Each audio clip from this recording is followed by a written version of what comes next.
So it is good day to you, huh? We introduce ourselves. Our name is Rhonda.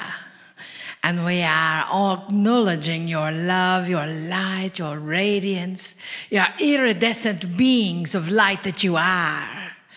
And we know that in that energy, you are indeed moving beyond your own comfort zone, eh? You see, some of you have seen channeling for year and year and year. Some of you have not. But understand that there is no paradigm for where you are now. This world has shifted beyond where you have indeed experienced it. Our dear friend Kryon says so. So it must be true, huh? So as you acknowledge that, know that this entire energy, this entire focus, this entire movement, this entire shift is beyond your comfort zone. You know shift happens, yes? And as that shift occurs, we want to be sure that you're getting all those letters in there. As that shift occurs, know that your cells, your field, your energy, sometimes wakes up in that state of freaking out just a bit. And you think, where am I? What am I doing? And what am I doing here? And how am I doing it? And then you get out of bed. Yes, because you see, because it is all different now. It is like you remember what it was like when you first learned to tie your shoe. And we know now you wear slip-ons, so you don't have to tie them any longer. But when you first learned, you thought, we are never going to get this. That little bunny ear goes through the wire and goes through the thing and goes in and out and makes two different... What in the world does that have to do with ties on shoes, yes? So in that experience, you moved beyond your comfort zone. Yes? Hello? Yes. You did. And that is what you are doing now. You are moving beyond your comfort zone. And every time you think of yourself as being just a bit nervous, how many of you feel a bit nervous ever? Huh? Every time you feel that nervousness, that energy that is coming through and you think, oh, I don't know if I want to do this. I've never done this before. We think we're going to just stay back where we were before because we know that part. That is enlightenment. Is when you are moving where your soul has not been before. That is enlightenment. That is acknowledging your magnificence. And how many of you want to acknowledge your magnificence, huh? Yes, we learn that. We take workshops, classes, spend lots and lots of money to acknowledge our own magnificence, your own magnificence. And yet, it did not go anywhere. It is still there. You were born with it. That magnificence. Take a deep breath. That energy, as it comes through, when you do get a bit nervous, when your insides get a bit quivery, then you know something good is happening. Not that you're going to upchuck, they're just going to get quivery there, huh? Because you see that quiveriness, that vibrational frequency, that little cautionary, oh, be aware. That means you are moving into new territory.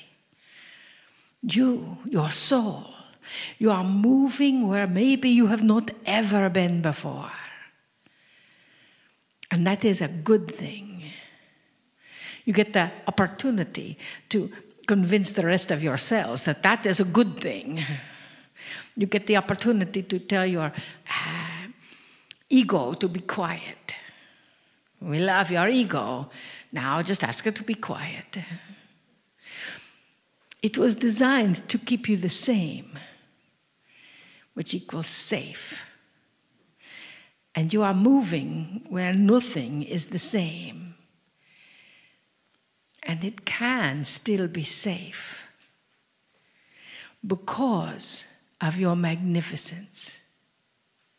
Because of the energy that you have acknowledged in moving beyond your own comfort zone. You raised your hand and said, pick me. We want to move beyond our comfort zone. Right here in Indianapolis. Right here in this world. So as you are, we ask you to continue to say yes. Say yes to moving beyond where you have been before. Say yes to the adventure of this planet. Say yes to your soul. No to your ego, but yes to your soul. So you can indeed be all that you are. So you can indeed acknowledge that you are here, unique unto yourself. There are not two of you here. There is just one. And how wondrous is that? Take a deep breath. And acknowledge that wondrousness that is you. That effect that you have on those around you as you look upon God or Source or whatever you wish to call that energy. When you look into the eyes of your neighbor, when you look at the eyeballs of your person sitting next to you, if there is someone sitting next to you, know that you are staring into the eyes of God, if God have eyes. So understand that is your magnificence. That is your energy. That is your information. So trust that. Trust yourself. Love yourself. Even beyond your own comfort zone. And as you do, you will know how to live, huh? Namaste.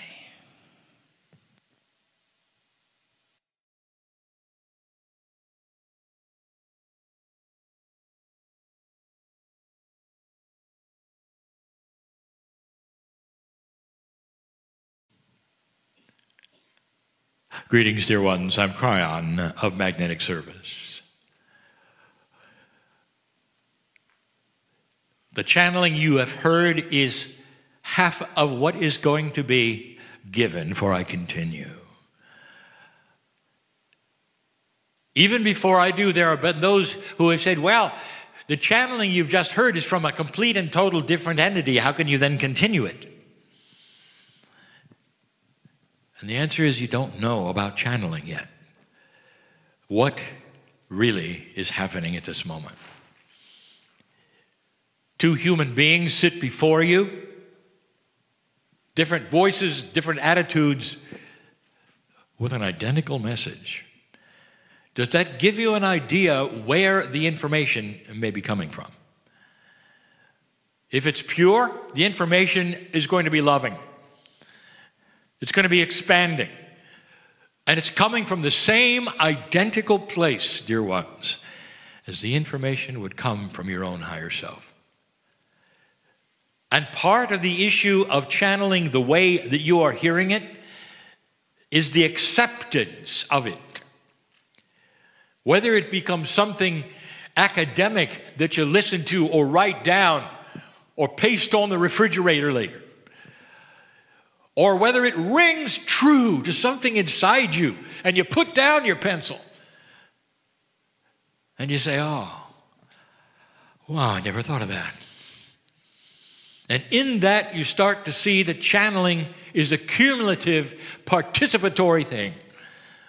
That all of you are involved in a remembrance. Some of you know what I'm going to say before I say it because we are talking from the same source. Adironda talks about the comfort zone. And it's so true that human nature itself is a comfort zone. For it has hardly changed in millennia. And therefore, that comfort zone is seemed to be reality, the only reality. A reality where there's subsistence, where you understand how to act. You understand where to get certain kinds of things and what to do. That's what a paradigm, a reality is. It's a comfortable place. And old souls, well, you've been here a long time. So every time you arrive, there's a part of you and your innate that actually says, I've been here. And this will work, and this will work, and this will work, and this will work, and it does. And off on the journey, you are yet again unaware that you're in a tiny little room, performing the same things you've always done, lifetime after lifetime, with a consciousness that you understand. A consciousness of the planet that pushes and pulls in a way that you've seen. And so you're comfortable with it. And now suddenly the box starts to break wide open. And there are many human beings who will pretend it didn't and stay in a pseudo box. The box breaks, the walls fall down, and there are so many who will put them right back up in their mind and say, no, I'm not going to move. I'm not going to move. And it includes some old souls who are afraid, who didn't expect it, who really don't know what it means. But the ones who've been here the longest see that the walls are coming down. And then there are the few steps you might take that say, I'm going to venture just a little further and see what it's like. And that's you. No one has ever suggested, dear human being, that you get on your running shoes and run into the dark just because the walls came down. What we're saying to you is that this paradigm that you were used to in this box is changing. And little by little, we are inviting you to push a little more and find out what that means to you. And it means getting out of the comfort zone. All of you, dear ones, were children at one time. To look at the consciousness of a child is beautiful, and you were there. With all the feelings that all children have regarding change, moving away from mom, home, dad, going to another school, perhaps, being dropped off and not wanting to get out of the car. New surroundings, new places you've never been, people you don't know, classmates you will meet, older children that may make fun of you. And you were pushed out of the car and said, it'll be okay. But for a moment, it wasn't. Until you surrounded yourself with experience. Every time you walked the path that was new or went up the stairway that never was there before, it was easier the second time and the third time and the fourth time. Meeting the new instructors and the new classes, difficult the first time. Can you remember being in a class the first time?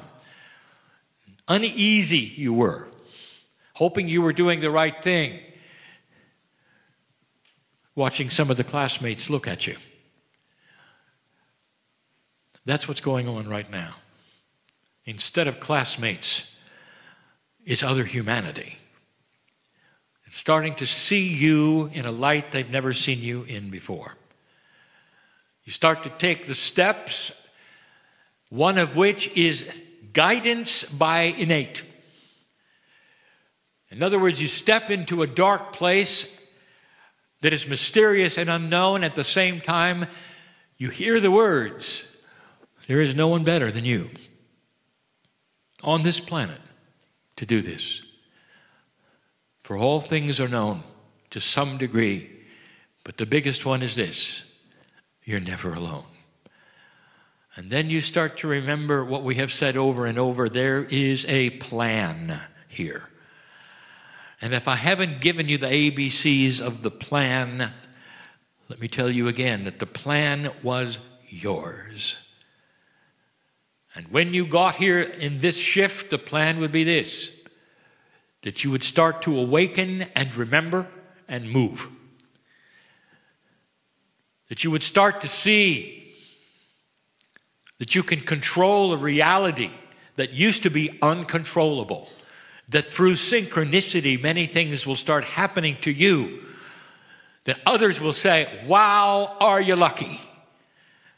And you will look at them and go say, and I'm going to be lucky tomorrow again, watch. And tomorrow again, watch. And if you're interested, I'll show you what lucky is.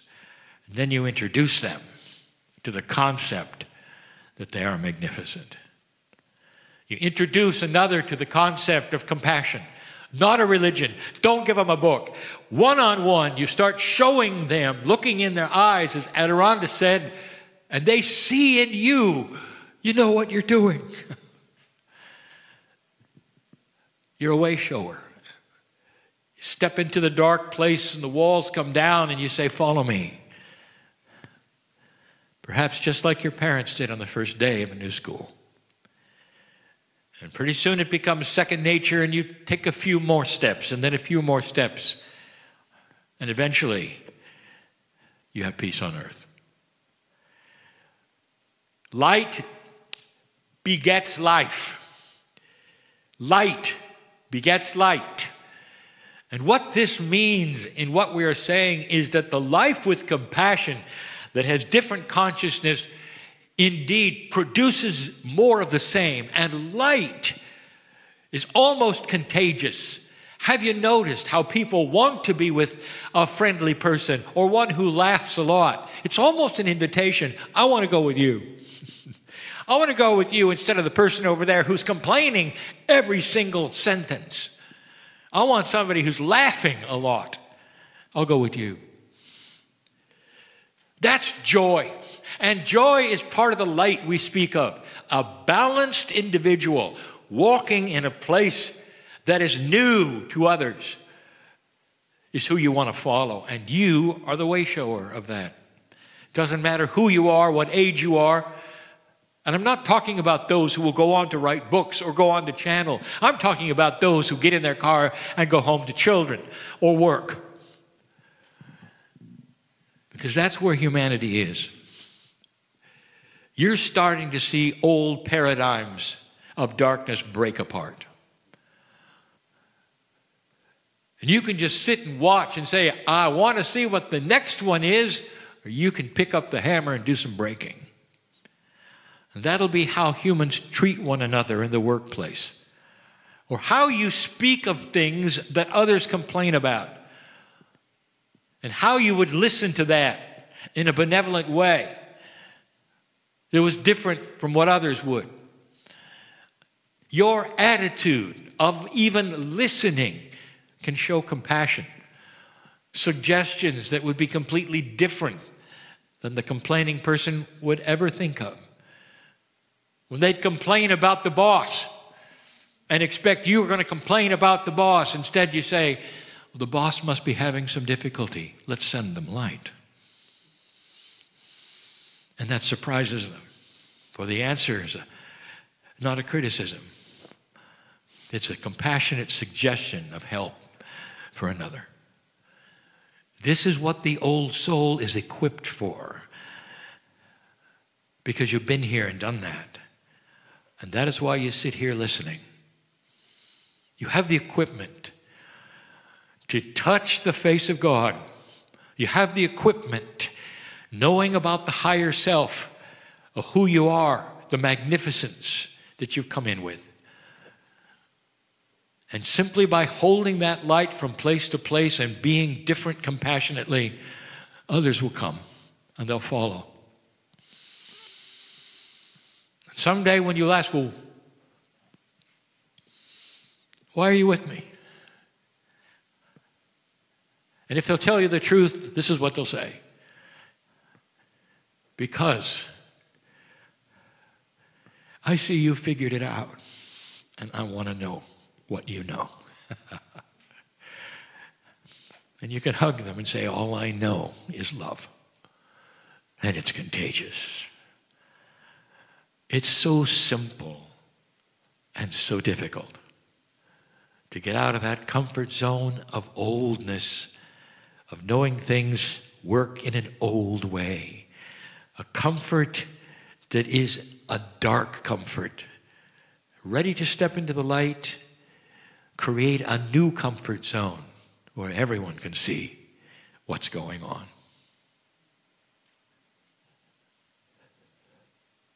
And so it is.